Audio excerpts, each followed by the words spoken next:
Preaching this for somebody today who has been feeling like things have been going backwards for you.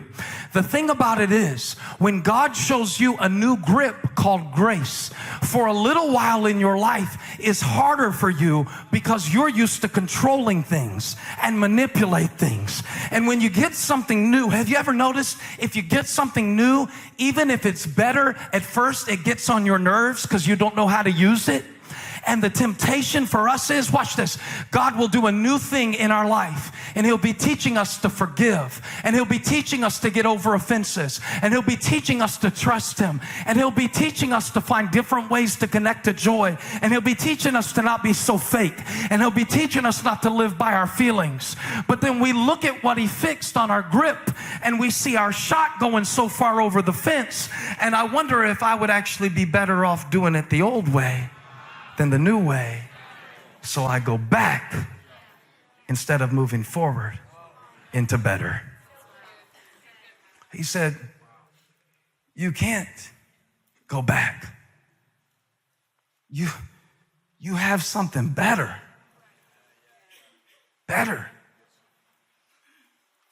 When you get depressed, you stop believing that. When you get uncomfortable, you stop believing that. You start trying to grip life like you used to. We got to go backwards to get better. We got to go all the way back to get better. That means I have to be comfortable. In some seasons of my life, I'm looking in the camera because I think this is for somebody watching online. I have to be comfortable in my life to accept that sometimes loss is the way to gain. I have to be comfortable enough in my life to know that sometimes the most painful moments are the most purposeful moments. I have to be comfortable in my life to stop comparing myself so much with people who are not meant to be the standard anyway. Jesus is better. I know some of you are intimidated because you don't know if you're as good of a Christian as some of the other people in the room. But let me tell you something about being a better Christian. You know, well, they're a better Christian than me. Look, they've memorized all this scripture. They're not better at Christians. They're better at memory. They just got a better memory. That doesn't make them a better Christian. The religious people that crucified Jesus had a good memory. They could quote all 600 plus laws. They're not better than you. I wish you would tell the person next to you, you're not better than me.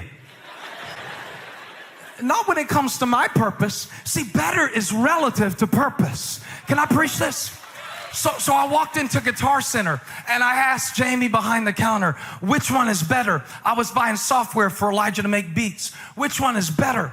He said, that depends what you want to use it for. That depends how you intend to utilize the software. Better is relative to purpose. Some of you think that everybody else is better, smarter, taller. Maybe God needed somebody short enough to fit through that door. Have you ever thought about that? Maybe God needed somebody ignorant enough to display His wisdom. Maybe God needed somebody humble enough to know that it is not I, but Christ in me.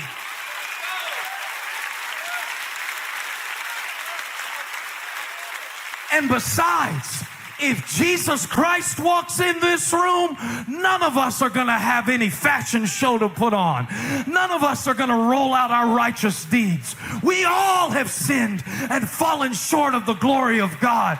And grace is a way of life because you need Him like I need Him. And His blood that was enough for you was enough for me. If it cleansed Billy Graham, it can hit me too.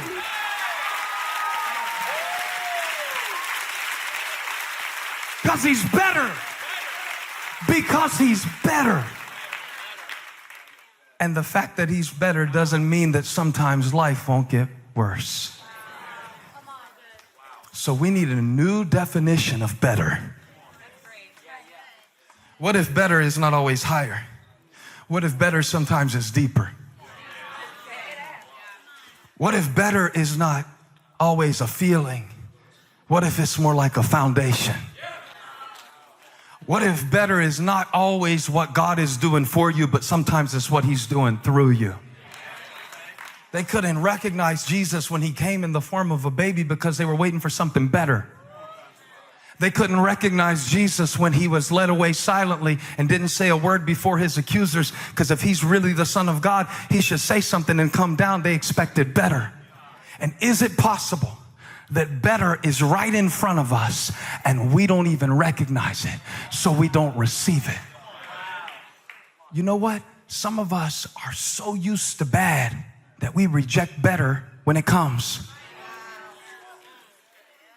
Sometimes backwards feels better, feels familiar.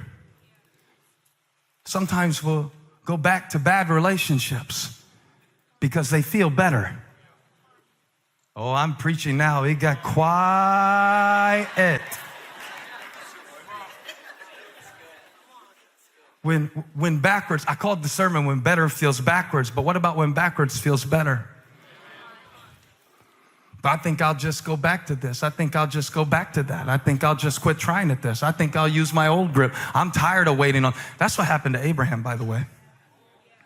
God told him he was going to do it a certain way, but he thought he knew better. So instead of waiting, he went in and slept with the servant of his wife, Sarai. Her name became Sarah. But Abraham went in and made a baby with her because God had a promise and a timetable for the promise. But Abraham, I know you never did this before, but he thought he knew better than God. And the Bible even uses this illustration of Abraham in Hebrews 6. He reaches backward to show them how much better it is to wait for the promise of God. He reaches all the way back to Abraham. That was like the progenitor or the father of the faith of the whole nation. This is what they came from. And now as they're tempted to go back away from what they're walking into, as their lives get worse, as their situation seems to decrease and diminish, he reaches back to Abraham and he talks about how he patiently waited for the promise of God, but that's not the whole story. See, before Abraham patiently waited for Isaac, the child of promise, to be born through Sarah, he got the word from God, and then he went and did something that he thought was better because he got tired of waiting. He had the right word, but the wrong womb.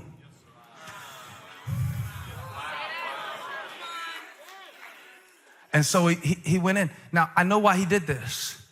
Because Abraham was from a place called Ur of the Chaldeans. And so are we. Not geographically, and it's spelled differently. He was from Ur, U-R, but ours is spelled E-R. Because anything that God does in our life, all we have to do is go on our phones and find somebody who is than us. Better. Richer, stronger, happier, thinner, rippeder, cuter.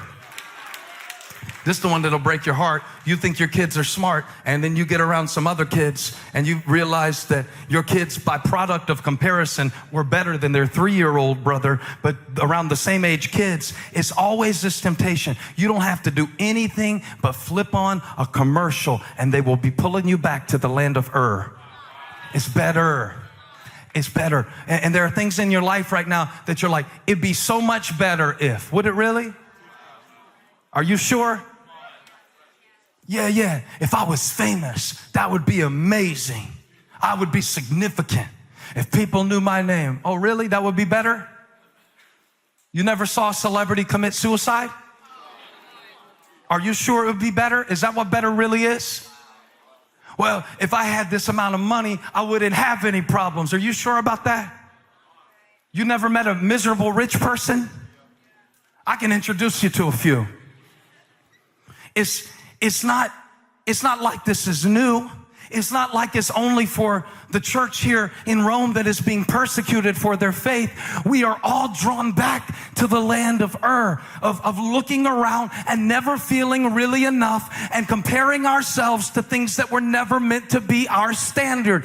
The only standard worthy of your comparison is the full potential of Christ in you, the hope of glory. And I want to declare over some of our lives today, we don't even realize how good it already is.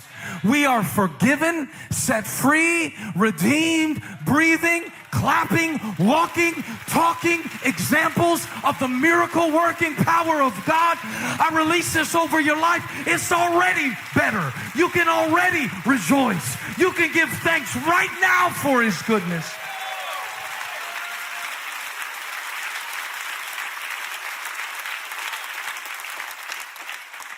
Criton, better, better, better, better. Don't let the quest for better in your life make you miss the grace of God that is already present. I'm preaching to every Enneagram 1 right now. It could always be better, but it already is. Look what I deserved, and look what He did. He did not treat me as my sins deserve. It's already.